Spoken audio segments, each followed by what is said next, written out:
Úrad špeciálnej prokuratúry sa jednoducho nedá opraviť. Lipšic tam vošiel ako losos z mora, sa tam vytrel na tom úrade a zanechal tam po sebe desiatky podobných prokurátorov, ako je on. Keby aj Lipšic odišiel, tak či to je Šurek, či to je Repa, či to je Kysel, či to je Harkabus, jeden jak druhý. Preto tento úrad je v podstate nenapraviteľný. Pokladám za absolútnu aroganciu a výsmech občanom, keď úrad vlády dnes si zavesí na sociálne siete pripomienku Medzinárodného dňa boja proti korupcii. Že chce teda budovať spravodlivejší a lepší štát a očakáva, že každý prispiejeme k budovaniu tohto spravodlivejšieho a lepšieho, transparentnejšieho štátu. A urobia to práve v deň, kedy nám tu do parlamentu v skrátenom legislatívnom konaní na drzovku pošlu zrušenie kľúčovej inštitúcie, ktorá v boji proti korupcii je absolútne zásadná. Je to práve špeciálna prokuratúra, ktorá vyšetrovala najväčšie korupčné kauzy. Je to práve špeciálna prokuratúra, ktorá rozložila obrovské zločinecké skupiny. A je to práve špeciálna prokuratúra, ktorá nebojacne dlhé roky bojovala proti korupcii. Zapojíme sa do rozprávy, budeme protestovať, budeme robiť všetko preto, aby sme čo najviac obštrukcií robili, pretože toto, ak hovoríme o boji proti korupcii, tak väčší zápas ako tento už nikdy nebude. Súčasťou navrhovanej zmeny je aj zrušenie úradu špeciálnej prokuratúry. Táto inštitúcia vznikla na Slovensku pred takmer 20 rokmi za účelom boja s organizovanou kriminalitou a korupciou. Dôvodom vzniku tohto úradu bola okrem iného špecializácia na uvedené formy trestnej činnosti a samozrejme vo výsledku zefektívnenie činnosti pri postihovaní týchto skutkov. Zrušenie úradu špeciálnej prokuratúry predstavuje výraznú zmenu fungujúcej schémy orgánov na presadzovanie spravodlivosti. Vládna koalícia navrhuje prerozdeliť agendu úradu špeciálnej prokuratúry medzi krajské prokuratúry. Samotná rada prokurátorov, tvorená reprezentantmi krajských prokuratúr, však tvrdí, že tento krok by viedol k oslabeniu boja proti závažnej organizovanej kriminalite a korupcii. Zároveň Rada prokurátorov, citujem, dôrazne odmieta, aby k takýmto zásadným zmenám právnej úpravy v oblasti trestného práva dochádzalo skrytým spôsobom, teda vynechaním štandardného legislatívneho procesu. Koniec citátu. V kontexte navrhovanej zmeny sa nedajú prehliadnúť ani vyjadrenia mnohých koaličných politikov. Sú nimi kritické postoje k osobe na čele špeciálnej prokuratúry a tiež k niektorým prokurátorom UŠP, ktorí oni sami uvádzajú ako jeden z motívov zrušenia špeciálnej prokuratúry. Takýto krok sa javí ako účelový a neprípustný personálny zásah zo strany politickej moci do fungovania prokuratúry. Vládny návrh zmien oslabuje aj ochranu oznamovateľov korupcie. Z právnej ochrany vyberá jednu celú profesijnú skupinu príslušníkov policajného zboru, a to len preto, aby bola odňatá ochrana konkrétnym vyšetrovateľom. Navyše, zákonom by sa mali zrušiť už aj vydané rozhodnutia v individuálnych veciach, čo predstavuje v právnom štáte retroaktívny a nelegitímny zásah do nadobudnutých práv.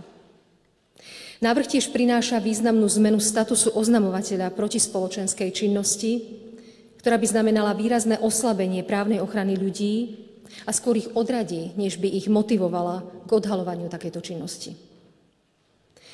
Ďalšou oblasťou predloženého návrhu je úprava sadzieb viacerých trestných činov. Predkladatelia sa pritom odvolávajú na potrebu zosúladiť výšky trestov s trendmi trestnej politiky v štátoch Európskej únie, pretože by nám údajne mohlo hroziť konanie pred Súdnym dvorom Európskej únie. Zároveň však Európska prokuratúra už na základe predbežnej analýzy vládneho návrhu skonštatovala, že niektoré z navrhovaných zmien by už neboli schopné zabezpečiť, aby trestné činy proti rozpočtu Európskej únie boli na Slovensku trestané účinnými, primeranými a odradzujúcimi trestnými sankciami. Európska únia totiž vyžaduje, aby za podvody na eurofondoch hrozili odradzujúce tresty. Vystavujeme sa tým aj potenciálnemu riziku pozastavenia eurofondov. Vážení občania, Predložený vládny návrh predstavuje zásadné zmeny v oblasti trestného práva, ktoré sa majú udiať bezdôvodne rýchlym spôsobom, bez dostatočnej odbornej prípravy a bez komunikácie s laickou a odbornou verejnosťou vrátane prokurátorov. Argumenty, ktoré vládna koalícia na skrátené legislatívne konanie uvádza, takýto postup podľa môjho presvedčenia neodôvodňujú. Takto závažné zmeny, prijímané v skrátenom legislatívnom konaní, považujem za postup v rozpore s princípmi právneho štátu. Napokon aj Európska komisia vyzvala vládu Slovenskej republiky, aby nepokračovala v tomto procese bez dôkladného zváženia a neuchýlila sa k zrýchlenému postupu bez riadnej a dôkladnej konzultácie so zainteresovanými stranami. Toto je iba niekoľko, avšak dostatok dôvodov na to, aby sme zišli z kratšej cesty. A akékoľvek závažné legislatívne zmeny v oblasti trestného práva vždy podrobili dôkladnej analýze a umožnili viesť odbornú diskusiu v riadnom legislatívnom procese. Ďakujem. Kolegovia, teraz je priestor na niekoľko otázok k tejto téme. Prvá otázka RTVS, nech sa páči. Dobrý deň, prajem, Timotej Píš, spravodajstvo Slovenskej televízie. Pani prezidentka, vy ste to naznačili, možno budúci týždeň sa bude rozhodovať o osude úrade špeciálnej prokuratúry v parlamente. Ak by to poslanci schválili, ste pripravená tento zákon vetovať, prípadne obrátiť sa aj na ústavný súd? Ja nezvyknem dopredu, ešte keď zákon nie je schválený, robím tak iba vo výnimočných prípadoch, ale toto je tak závažný návrh zmien zákonov v kombinácii s tým, čo som už vlastne viackrát konštatovala, ktorý sa deje v skrátenom legislatívnom konaní bez dostatočnej odbornej konzultácie, že by som vysoko pravdepodobne, alebo teda neviem si predstaviť, že by som nesmerovala k uplatneniu práva veta. Pokiaľ ide o podanie na ústavný súd, vnímam to ako realistickú možnosť po veľmi dôkladnom zvážení všetkých argumentov. Nech sa páči, ďalšia otázka.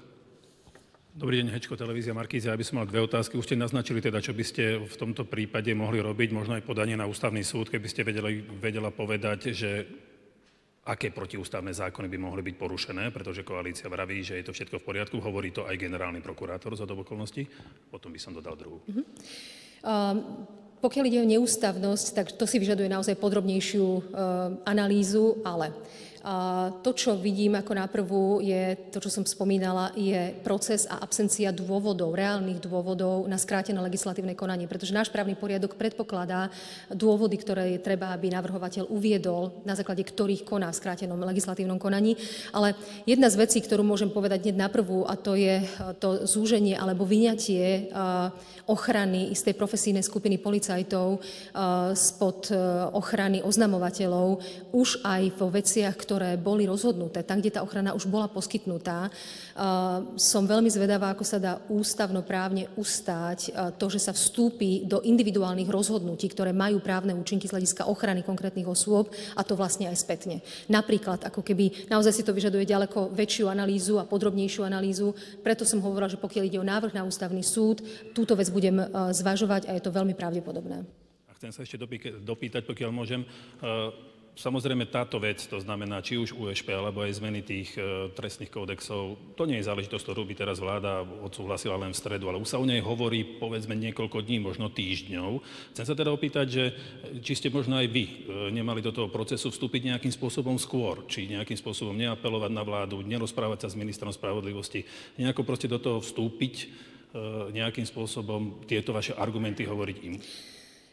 Pozrite sa, nie je žiadnym tajomstvom, že konkrétny návrh bol zverejnený v deň rokovania vlády. Dovtedy ho nemal nikto k dispozícii a dokonca, keď som sa o tejto veci rozprávala s niektorými vládnymi predstaviteľmi, vrátane pána ministra spravodlivosti, keď som sa na tú tému pýtala, tak to bolo ešte predmetom prípravy, čo som považovala za úplne legitímny spôsob. Vieme, že niečo chystali, nevedeli sme ale, akú to bude mať podobu. Tú podobu som mala možnosť vidieť aj ja až tú stredu, pretože dovtedy tvrdili, že na tom pracujú. Žiaľ, je to spojené, bolo by to úplne v poriadku, keby to nebolo spojené naozaj s tým chvatom alebo s rýchlosťou toho konania tých zmien. Nech sa páči, ďalšia otázka. Dobrý, Stráňová televízia. Ako možno vy vnímate, alebo ako sa to dá čítať, keď Rada prokurátorov, ktorá teda naozaj je akýmsi výstupným orgánom, ktorý zastupuje tento stav, má zásadne iné stanovisko ako generálny prokurátor, ktorý zrejme tiež nevidel ten návrh zákona minimálne skôr, ako bol zverejnený tesne už počas rokovania vlády v zásade. Ako sa toto dá podľa vás čítať? Ja by som tu ako keby tú rozdielnosť alebo jej komentovanie možno zhrnula do toho, že ako vnímam to stanovisko Rady prokurátorov. Vnímam ho ako veľmi vecné, presvedčivé a poukazujúce na praktické dopady tejto zmeny. Keďže tak, ako bolo povedané, alebo ako je obsiahnuté v tom návrhu, tá agenda USP by mala prejsť na krajské prokuratúry. Vieme, že tá agenda je bohatá a nepochybujem o tom, že krajské prokuratúry aj teraz majú dostatok práce.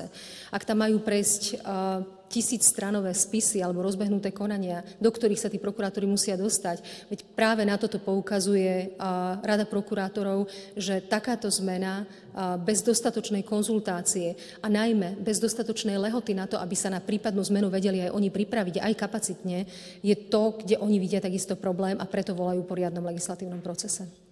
Postavenia, ak ešte môžem krátko.